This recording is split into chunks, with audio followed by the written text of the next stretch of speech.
All right. Hey, it's Adam Zdroik. Going to do some lineup lookovers here in the Premier League. Started up with the goal intro here. Crazy little intro because we already have, I don't know, 10 changes per team. So maybe this isn't going to go as quick as I originally thought here. So let's just run it down. So we got Hugo Bueno starting at left back for Wolverhampton. We got Ruben Neves returning to central midfield. He takes the spot of Joao Gomez. Lamina went off early over the weekend. He's good to start, though. We got Hee-Chan. Huang is back in the starting 11. We'll see what time the last time he started is. We'll see what this formation is. We could get a 4-4-2. We could get something else. We could get a 4-3-3 with Nunez in the midfield, Huang on the wing, Cunha on the wing, Costa centrally. They've been a 4-4-2 lately. I don't know. We'll see.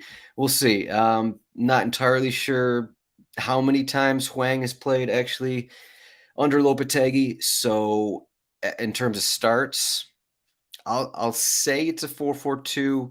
Could be a 4-3-3. Would require a bit of research to actually figure that one out. Crystal Palace here. So they also have a few changes. So I expect it's still 4-3-3. No reason to change your entire formation here. But Chris Richards, who has really been more of a center back, all the starts have been as a center back for Crystal Palace for Bayern Munich. He has subbed on for Mitchell. He has subbed on in fullback spots previously. But with this lineup, with this graphic, it's showing Chris Richards as a right back here. I doubt that Roy Hodgson wants to just completely mix up his formations and go with a three, whatever, 3-4-3, something crazy. It doesn't really look like that. I think it's a 4-3-3. Richards at right back, but he completely changes up the midfield. Will Hughes is in. Milivojevic is in. Albert Lokanga is in. So you got the youth in Lokanga. You got Hughes, who's been everywhere. You got Milivojevic, who is, I don't know, 35 years old.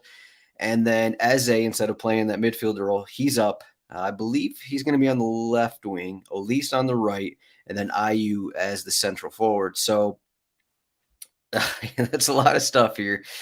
What does it mean? I don't know exactly what it means, but I was already going to be a little bit on Wolverhampton in the first half, but now you completely change up your entire midfield. Not completely sold on Milivojevic. Him and Hughes like to foul a lot. Richards does not have a lot of time playing in the Premier League. That is definitely a worry here. So I'd actually boost Crystal Palace a bit in this spot. Of course, you still got to like Elise, maybe give even Eze a little bit of a boost just because he's playing in a forward role. But as for Wolverhampton, I think Cunha went 90 last match. Costa had a bit of a knock, but he's good to go. Chan is, he's going to be one of those guys that goes 60 or so minutes. He hasn't started in a while. It seems like Neves and Lamina will be in there for 90. Nunez has been playing a lot as well, but again, a short week. How long is someone like Nunez going to play? Maybe Cunha also gets subbed off early. Will Hugo Bueno go full 90? We'll see there. We got Totti is on the bench. So Gomez is on the bench. Traore is on the bench. Sarabia, Podence, Neto, all these guys are on the bench. So Moutinho on the bench. They're going to use their 5 subs. What do we got for Crystal Palace? Schlup's on the bench. MacArthur has not played much this season. Doucouré. So all the regulars are pretty much on the bench. Edouard, Mateta, both on the bench. So we're going to get rotation here. So we got to look at that. Jack Burkhart's letting me know. Milivojevic will steal some set pieces from Elise. That is definitely hurts Elise there a little bit. We got 2 minutes until the next set of lineups come out. But man, it's already a bit of a change here. So looking at just this first game, rotowire.com/soccer trial, free 48-hour trial to get this cheat sheet if you're watching for the first time. We got this DraftKings cheat sheet. We got the FPL cheat sheet. We got all these cheat sheets. Check it out. Once you're in, I'm sure everyone's talking in the Discord. They will be talking in the Discord about these matches, about these lineups, rotowire.com/chat. We can look at the odds here before this next set of lineups comes out here. But Aston Villa are home, 55% chance to win. I kind of believe that they're home against Fulham, Wolverhampton. I wonder if their odds are gonna move a little bit. So in the past week or so, Wolverhampton have kind of dropped a little bit in odds because Crystal Palace have been playing better under Roy Hodgson.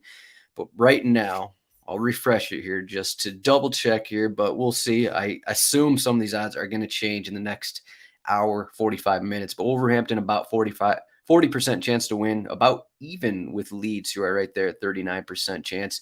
As you can see in the applied goal totals here, 2.23 in this Wolverhampton Crystal Palace match. Got to say that these lineups are not helping very much in terms of wanting to bet the over in that one. Then we got 2.89 for Villa, Fulham, and Leeds and Leicester just over 3. Looks like we're at the marker here, so we're gonna get some new lineups coming out. All right, we got perfect. One change for Fulham. We got Danny James back. It's probably going to be playing up front. Bobby Dickover Reed started the last match, so this is the same Fulham lineup that they used a couple weeks ago. It was a week and a half ago. It was at Everton. This is the same Fulham lineup that was used, I believe. I'm pretty sure it is. But yeah, so that was the game they won 3-1 at Everton. Danny James and Wilson, that was kind of like their introduction in the starting 11, and both those guys kind of tore it up. Kind of unexpectedly a little bit, but so we're gonna have the front four here: Andreas Pereira, Wilson, James, Willian in there. Wilson, Willian, maybe steal some set pieces from Pereira, so something to watch out for. But James, I can't remember exactly what he did in that Everton start. Goal assist, maybe something like that. But this lineup has been working well, so Marco Silva is sticking with it. We'll see how it works at Aston Villa. Fulham they've had a lot of maybe up and down matches. They haven't looked great at times away from home. So the thing with Aston Villa here is we look into their lineup. We got, is there no changes? There might not be any changes here. So that's good news for us. Kanza, Mings, Young, Moreno still in there. Okay. So pretty good news for us. No changes. We got one change in this matchup. So that's pretty fun compared to the weekend. But again, it's a short week, so we may get some more subs than we're used to seeing. Cedric Shores started a couple weeks ago. He may come on for Tete. What else we got? Manor Solomon will probably come on for one of these guys. Willian or Wilson. I doubt James is going to go the 90, so he'll have Vinicius, Cordova Reed coming on. So those three guys will probably come on at some point. Pereira is also a sub risk, so that's what you're looking at with Fulham. And Emi Martinez, he had a bit of a sickness and was subbed out at the break over the weekend, so that's in there. Otherwise, they're pretty slim bench. We'll probably get Luca Digne coming in for Alex Moreno at some point.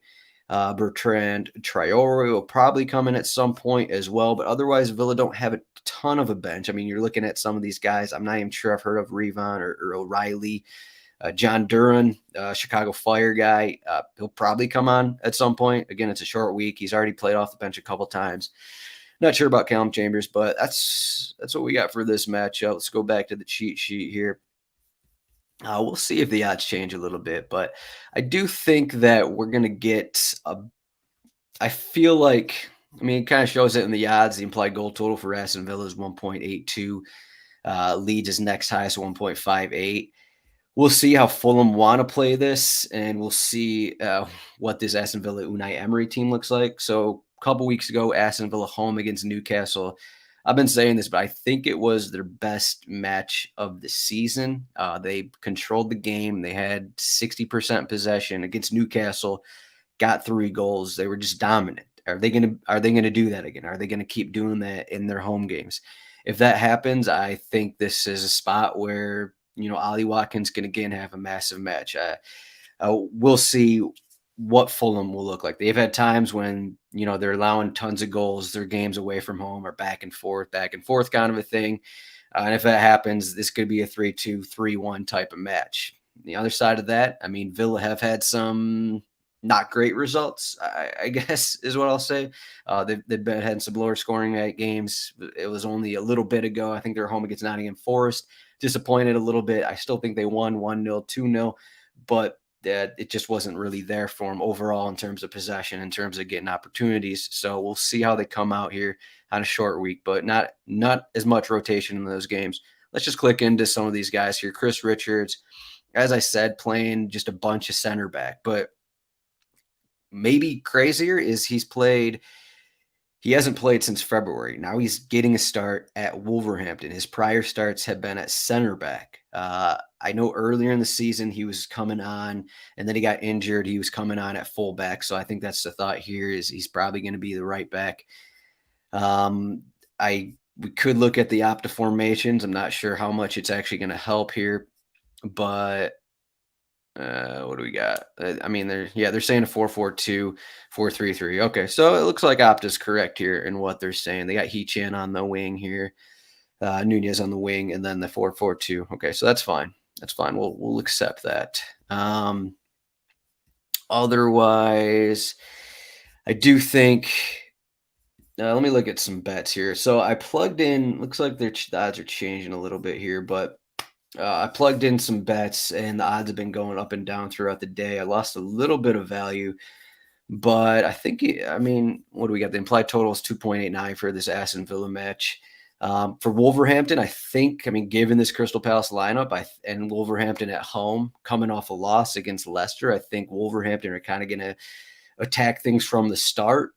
So we got Wolves minus 0.25 corners in the first half. You get minus 115 on that. So I'm leaning that way. And you could actually do some kind of same game parlay if you want to do Wolves corners first half, Crystal Palace corners second half, under 2.5 goals, something like that, something crazy like that.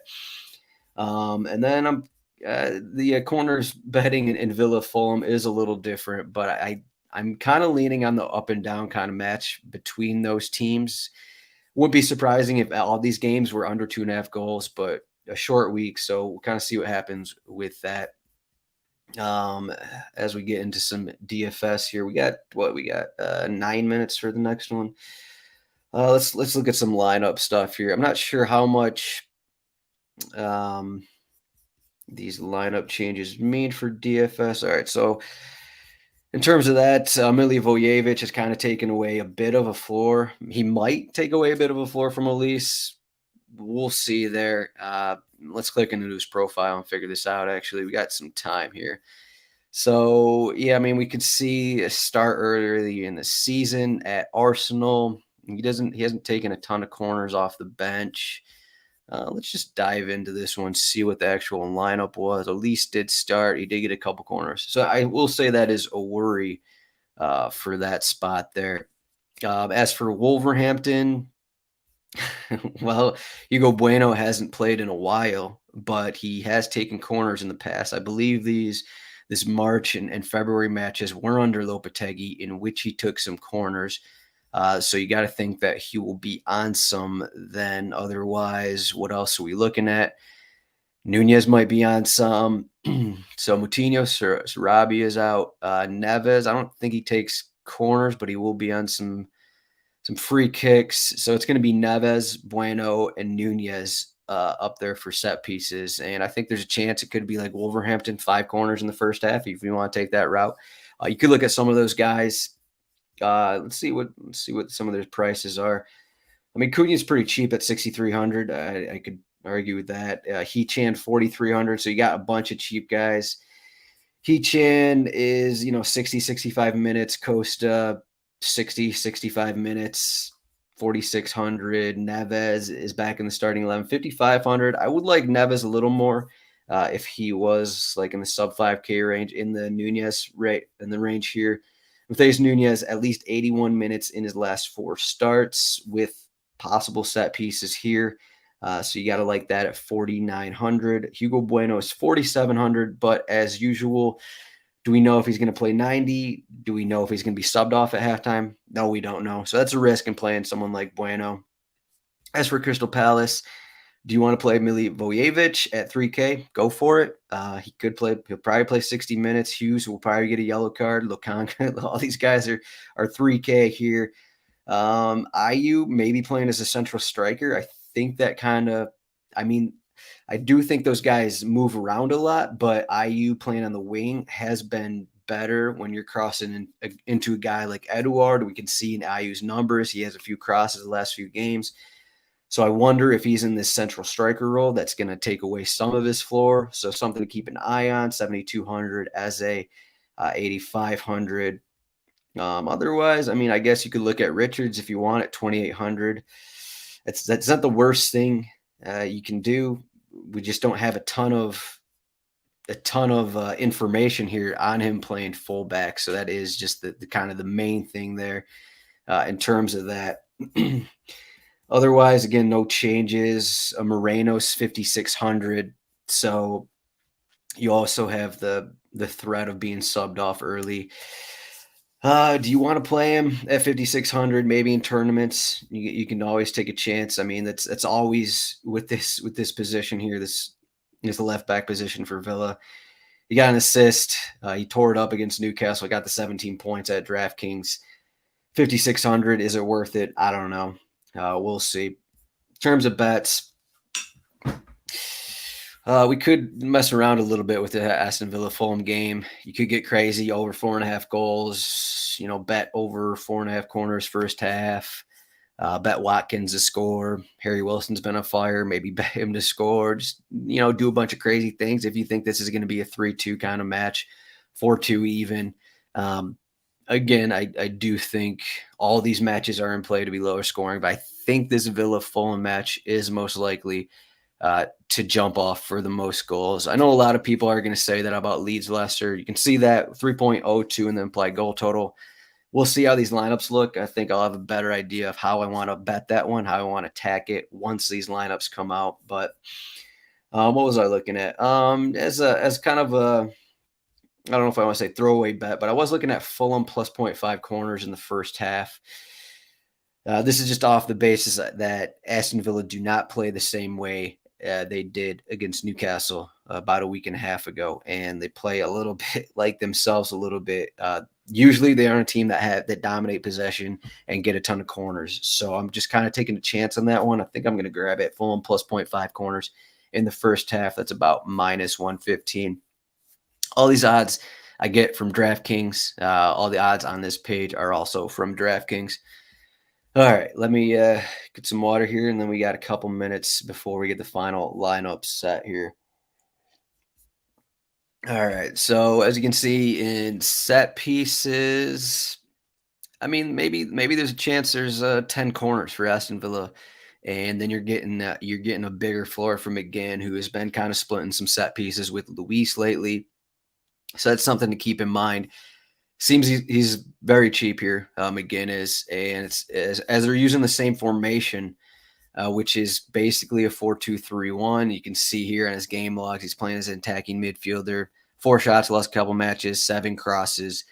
So you can see his floor has been better playing in this attacking role. Now they're home against Fulham. I think McGinn's a pretty good cash play, whereas Luis is just priced too high here. I'm just scrolling down the free kick list here. Yeah, I mean, Milivojevic has only taken 3 corners or 3 set pieces, I guess, this season. So maybe I kind of overstated that and maybe thinking he'll take some corners, but again, he hasn't played that much. So we'll see. I mean, Elise is the guy. Eze will take some free kicks. But as you can see, I mean, 11 corners and free kicks for at least 1 to Eze last game. Eze has taken 1 total the last 2 matches. So that is in there. It just seems like Elise is the guy. Would it be crazy for Millie to take some? No, but it just seems like it's really hard for that to happen. And then again, here's the Fulham list. Pereira has been taking the majority of them, but as you can see in some of these games, Harry Wilson had more than Willian and Pereira 2 matches ago. So something to keep in mind. But again, they're playing at Aston Villa. So how many set pieces are they going to get? As for Wolverhampton, here's a look at theirs. As you can tell, the top 4 set piece takers on their team are not starting. So we're going to get Neves. Neves is a guy who's going to take shots from 30 yards out. He's going to get free kicks, and he loves shooting from free kicks. Actually, speaking of that, he had 2 free kick shots. That's what FKS means on these cheat sheets. 2 free kick shots in the last game. Loves doing that. So 4,700 for Bueno with possible set pieces. Nunez 4,900 possible set pieces. So you got a lot of cheaper options to use in cash games at least. I mean, a lot of these guys, McGinn, Neves, Nunez, are midfield only. So that's going to kind of cut into if you want to use Elise, cut into if you want to use Madison. And speaking of Madison, let's let me plug in this again. Should have lineups. No, we have, I believe we have a women's game going on here. Right? Maybe not a women's game. Anyway, here we go. Let me refresh here. We should have Leicester Leeds lineups. All right, here we go. Here's Leicester. All right, let's try and decipher this one. No. Okay, Harvey Barnes is starting. Okay. 4-2. I think they ran 4-2-3-1 last game. I believe they did. They read 4-2-3-1. So you got Soyuncu is again starting over Harry Sutar, who has been benched here. Castagna going to be playing fullback. Christensen also. Samare, Tielemans playing in the defensive midfield role. I said this before the last Leicester City match, but I don't think Tielemans is 100%. He'll probably get subbed off again in this game. And what Dean Smith said a week ago, something about Tielemans just can't be really running box to box kind of a thing. So he's been playing a little more defensive. So those 2 guys, but the big news, we got James Madison's back. This might be a 4-3-3 now that I look at it here. This could be a 4-3-3. It could be a 4-2-3-1. I'm not sure how much it matters because Mike Madison's going to be forward anyway. But we're going to have we got automatic installs popping up on the computer. We got 4-2. No matter what, we have Madison playing some kind of attacking role. We'll have Tete on the right wing. We'll have Harvey Barnes on the left wing. Iheanacho playing as a central striker with Daka and Vardy on the bench. Will be interesting to see how these substitutes go. We got Mendy and Ndidi coming on for defensive midfielders. Dewsbury Hall is an option really to come on for anyone. Daka, Vardy. I mean, we saw last match where Daka, Vardy, Iheanacho all started. First time ever, I think that happened. So all those guys are in play to sub in, I guess is what I'll say. So none of these guys are really certain to play full 90s. Maybe Madison. He's coming off an illness. I think he's going to be fine, though. Tete, Barnes, Iheanacho, all those guys in play to be subbed out. Barnes is back from, I think it was 2-3 weeks away, so he's not going to be 100%. And, Ryan Mason. There we go. What do we got? Leicester. Okay.